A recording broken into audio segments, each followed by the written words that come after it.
में उत्तरार्ध संस्कृत चतुर्थ प्रश्न पत्र समास प्रकरण। मैं डॉक्टर मनीषा गोदारा, सह आचार्य संस्कृत, राजकीय बांगड़ महाविद्यालय डीडवाड़ा। समासः पंचधा तत्र समसनं समासः स च विशेष संज्ञा विनिर्मुक्तः केवल समासः प्रथमः प्रायेण पूर्व पदार्थ प्रधानो अव्ययी भावो द्वितीयः प्रायेण उत्तर पदार्थ प्रधान तृतीय तत्पुरुष तृतीय तत्पुरुष भेद कर्मधारय भेदो द्विगु प्रायेण अन्य पदार्थ प्रधानो बहुव्रीहि चतुर्थः प्रायेण उभय पदार्थ प्रधानो द्वंद्व पंचमः। अर्थ संक्षेप या संक्षिप्तीकरण को समास कहते हैं।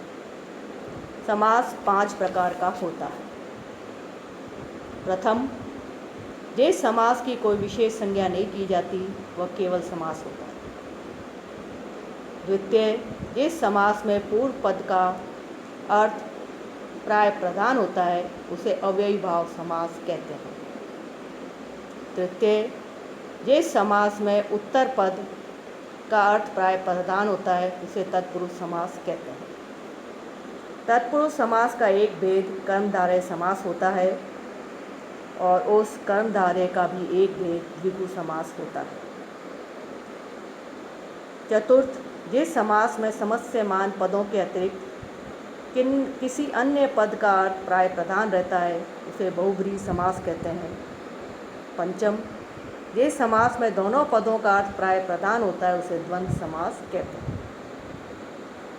समसनं समासः समपूर्वक असुक्षेपणे दिवादिगण परस्मैपद पद धातु से भाव में घन प्रत्यय कर घन के नित्व के कारण अत उपदाया से उपदा वृद्धि करने पर समास शब्द निष्पन्न होता है।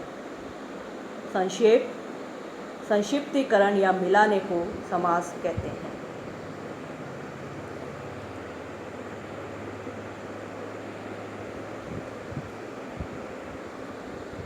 समर्थ पदविधि। पदविधि अर्थात पदों से संबंध रखने वाला कार्य समर्थ पदों के आश्रित जानना चाहिए। यह परिभाषा सूत्र है। प्राक् कडारात् समासः। कडारा कर्मधारय सूत्र से पहले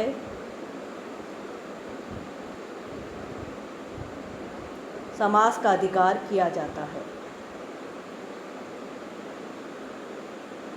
ससुपा पर अर्थ अभिधानम वृत्ति वृत्ति अर्थ अवबोधकम वाक्यम विग्रह। एक सुबंध दूसरे सुबंध के साथ विकल्प से समास को प्राप्त होता है। समास की कृत तदित समासाश्च सूत्र द्वारा प्रातिपदिक संज्ञा हो जाने के कारण समास के अवयव सुपों का सुपो धातु प्रातिपदिकयो सूत्र से लुक अर्थात लोप हो जाता है। पर अन्य अर्थात एकार्थी भाव रूप विशिष्ट अर्थ का जिसके द्वारा कथन किया जाता है उसे वृत्ति कहते हैं। वृत्तियाँ 5 प्रकार की होती है। तदंत वृत्ति, तदित घटित वृत्ति, समास वृत्ति, एक शेष वृत्ति और 5वीं है सनाद्यंत धातु वृत्ति। वृत्ति के अर्थ का बोध कराने के लिए जो वाक्य प्रयुक्त किया जाता है उसे विग्रह कहते हैं। वह विग्रह लौकिक और अलौकिक भेद से 2 प्रकार का होता है। भूत पूर्वः। इस समास का पूर्वम भूतः लौकिक विग्रह है। पूर्वम प्लस भूतसु यह अलौकिक विग्रह है। इस समास में भूतपूर्व चरट इस पाणिनीय सूत्र के निर्देशानुसार भूत शब्द का पूर्व निपात अर्थात पूर्व प्रयोग होता है। स सुपा का ससुपा समास का उदाहरण दर्शाते हैं। पूर्वम भूत भूतपूर्व, पहले हो चुका था लौकिक विग्रह भूतपूर्व। पूर्वम भूतसु अलौकिक विग्रह।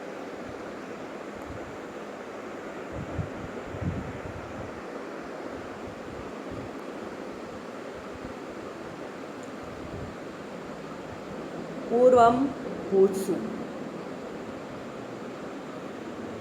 ससुपा सूत्र से समूचा समुदाय अर्थात पूर्वम भूतसु समास संज्ञक हो जाता है। कृत तदित समासाश्च से समास की प्रातिपदिक संज्ञा हो जाती है।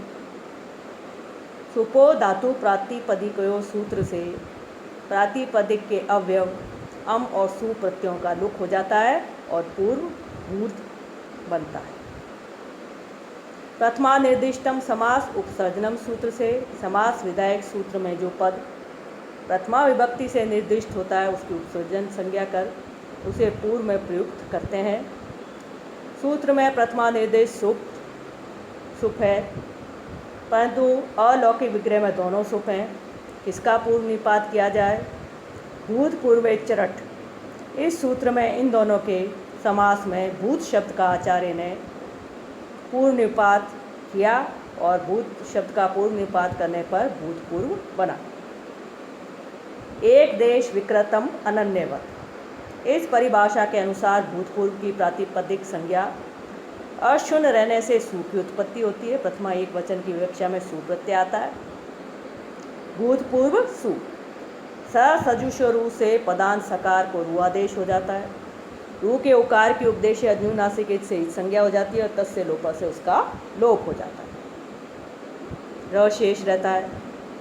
खर अवसानियों विसर्जनीय सूत्र द्वारा रेप को विसर्गादेश हो जाता है और भूतपूर्व की सिद्धि रूप सिद्धि होती है।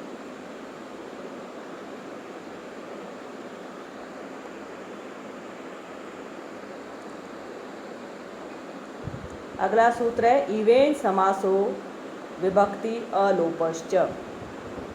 वागर्थौ इव वागर्थाव्य।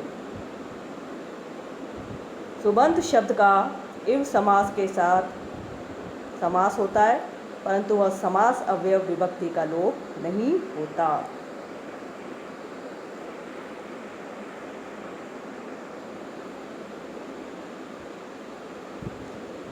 वागर्थाव्यय की प्रक्रिया इस प्रकार है।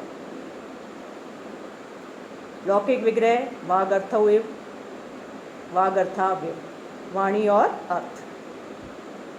अलौकिक विग्रह होगा वाक् च अर्थ च वागर्थौ। वाक् सु अर्थ सु। इस अलौकिक विग्रह में च अर्थ द्वंद्व से द्वंद्व समास होकर सु का लुक हो जाता है।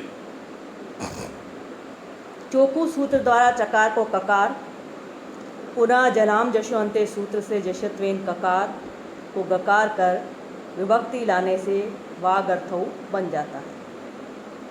वागर्थ औ प्लस इव। इव के साथ समास करने पर इस अलौकिक विग्रह में इवेन समासो विभक्ति अलोपश्च इस वार्तिक से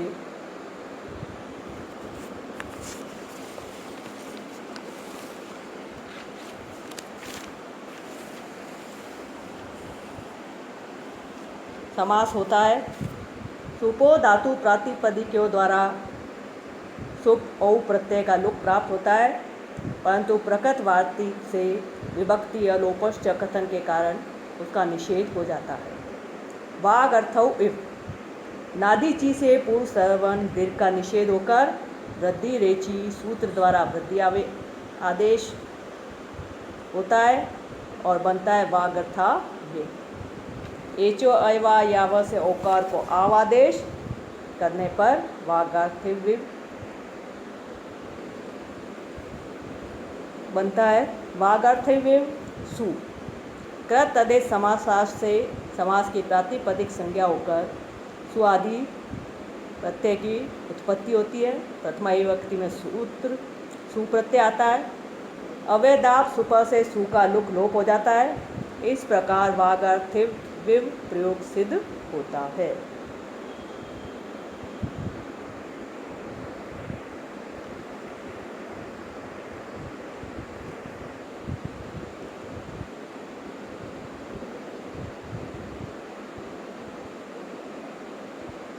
अथ अव्ययीभाव समासः। अव्ययीभावः यहाँ से लेकर तत्पुरुष सूत्र से पूर्व जो समास विधान किया जाएगा उसकी अव्ययीभाव संज्ञा होगी। अन अव्ययम अव्ययम भवति इति अव्ययीभावः। इस अव्ययीभाव समास में प्राय पूर्व पद अव्यव तथा उत्तर पद अन्व्यय होता है, परंतु समस्त होकर संपूर्ण पद अवयव बन जाता है, अतः इस समास को अव्ययीभाव समास कहते हैं। अनअवयव पद अवयव बन जाता है, उसे अव्ययीभाव समास कहते हैं। इसका विधि सूत्र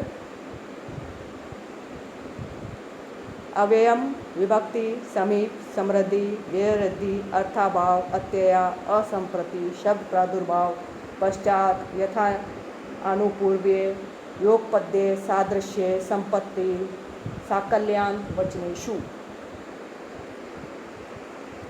विभक्ति समीप समृद्धि व्यवृद्धि अर्थाभाव अत्यय अर्थात नष्ट होना, असंप्रति अवयुक्त न होना, शब्द प्रादुर्भाव शब्द की प्रकाशता अथवा प्रसिद्धि, पश्चात पीछे, यथा योग्यता विप्सा, अनुपूर्व्य क्रमानुसार, योगपद्य एक साथ होना, सादृश्य सदृश्य, संपत्ति अनुरूप आत्मभाव, साकल्य संपूर्णता और अंत समाप्ति।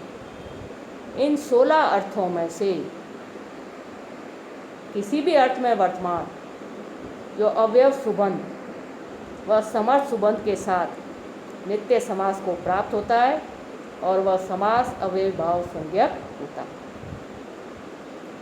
नित्य समास का या तो लौकिक विग्रह होता नहीं अथवा अस्वपद विग्रह हुआ करता है।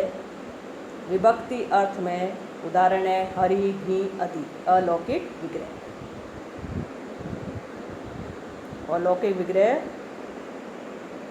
होता नहीं है।